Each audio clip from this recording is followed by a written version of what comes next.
Hey Dad, can you remember one of Granda's stories from the Navy? Yeah, he loved to tell us stories of the Navy. Let me think. I suppose, yeah, one of the first ones that he would tell us was when he signed up to the Navy. And I can't remember what the ship was that they went on to, but it was segregated. So you had your Catholics, which my grandfather was part of, and then you had the Protestants. And just the way it was over there, the Catholics were actually stomped upon, and they were the bottom of the rung. Oh. So the Protestants would just automatically assume leadership. So when they went on to the boat, they had to clean up and stuff like that. But the Protestant group of guys was like, "Oh, you Fenians, just clean this up," and then they all headed off to the pub. Yeah. Right. And they all said to my Granda, "What are you doing?" And he goes, "Just get stuck into it. Let's just do our work, you know." So they all got stuck into it and started cleaning.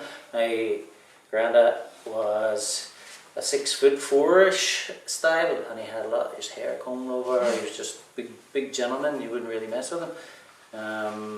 And everyone just was like, okay, and then just got stuck into everything that they needed to do. And then the main man on the ship came around. I don't know whether he's an admiral or captain.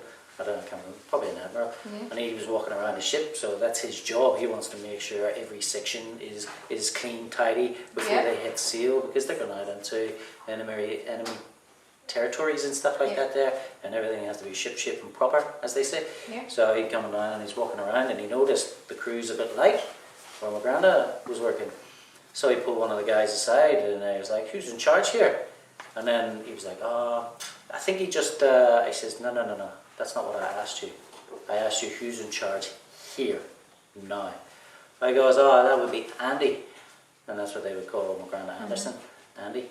And so we called him over and then promoted him straight away. And he said, "You're in charge here?" He was like, "Oh." He said, "Have you got a problem with that?" He's like, "Oh." He said, "Would you be able to handle it?" "Yep." So get to work.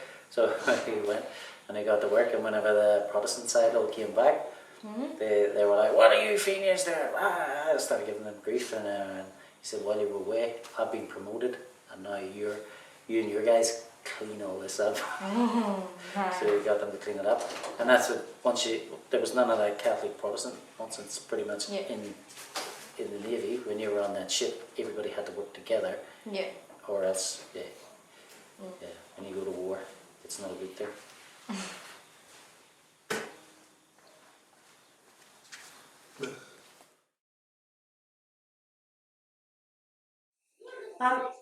Can you tell us one of your favourite memories?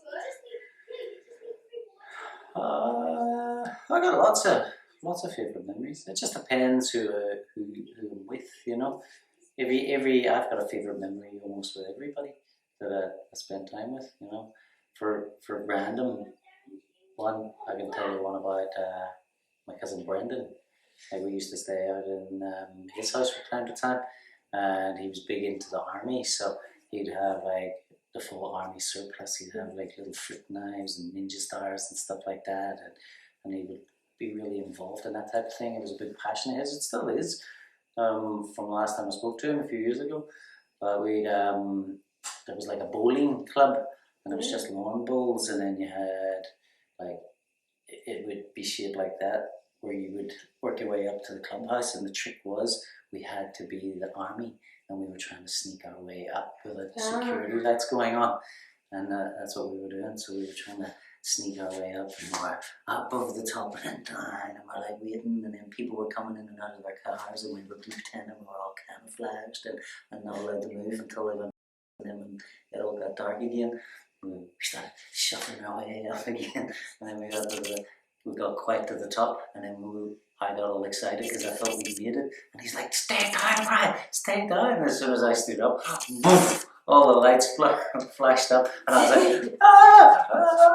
And I turned to run away, and then a car came down, and I nearly ran into the car, and then all I did was jump straight back into the lawn bowls place, boom, and then all these men came running out. "What are you doing in there? Get the hell out of there! We're on a boat."